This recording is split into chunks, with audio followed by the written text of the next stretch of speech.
Kaisar de Bella Gallico, Book 4, Chapter 26. So the boys are getting off the oceans, but we've got some problems. We have an impersonal construction here. There was a fighting, or it was fought vigorously, sharply by everyone. Ablative agent phrase. However, our guys, perturbantur, they were being disturbed greatly, magno opere, adverbial use. Why? Because they were able, neque and neque, neither to keep their ranks, nor, complement clause, to stand firmly, because they were still in the water, nor, another polysyndeton. Look at all the polysyndetons in these last three chapters. They were not able to follow closely the signa, the standards. They all got together with the big pole that said where exactly they were.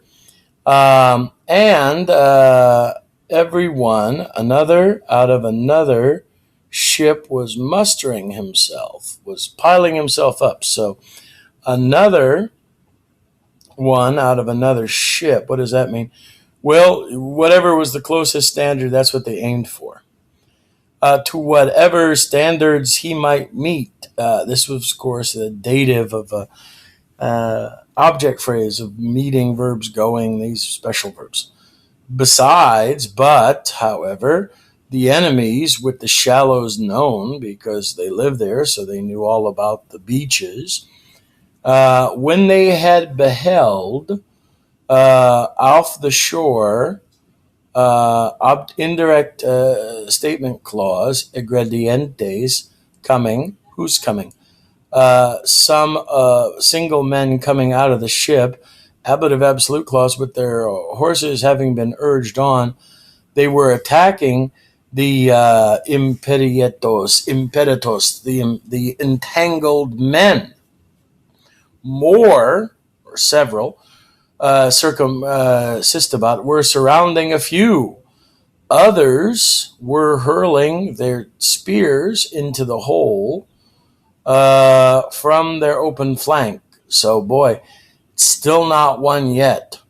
However, Caesar comes to the rescue. Another tactical notice. That which, when, so we have another when clause. That's why this is pluperfect subjunctive. So when Caesar had noticed which, or that which is all the problems his guys were having, he ordered scaphas, skiffs, of the long ships. So there was these little side ships they used. Likewise, spy boats to be what? Filled, complement clause, present infinitive passive, with soldiers. Hypothetically, you would expect that to be an agent phrase. Sometimes you have verbs of filling. Take the ablative.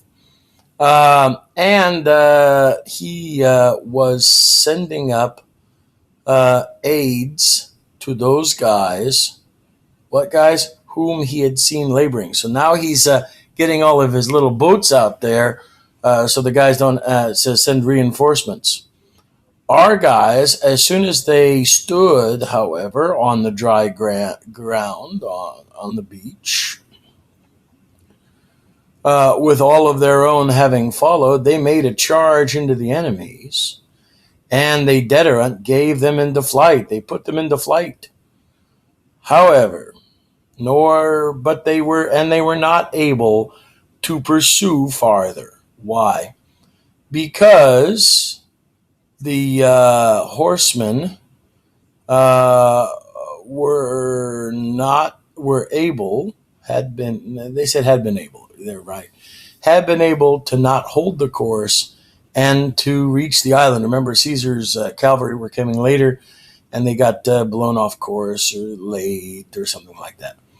This one thing, not having a cavalry, was wanting to Caesar. De fuit compound verb takes the dative. You could almost say that with occurred as well, or aproprinquat as well. So this thing was lacking to Caesar, to his ancient fortune. Let's close on that one. Roman soldiers would follow a commander, but the commander really needed to have luck, fortune, to be successful. Because if you had fortune, you were seen as being favored by the gods. So we see here that Caesar was able to whip out of the fire the battle. We see him clearly taking charge of every step of the way. But the only thing lacking is what? The one thing he doesn't have, which are his cavalry to run down the fleeing Britons and kill as many as possible. So, Caesar has made it to dry land. His forces are there. And now let's see what's going to happen in the next chapter. Until that time, Excelsior.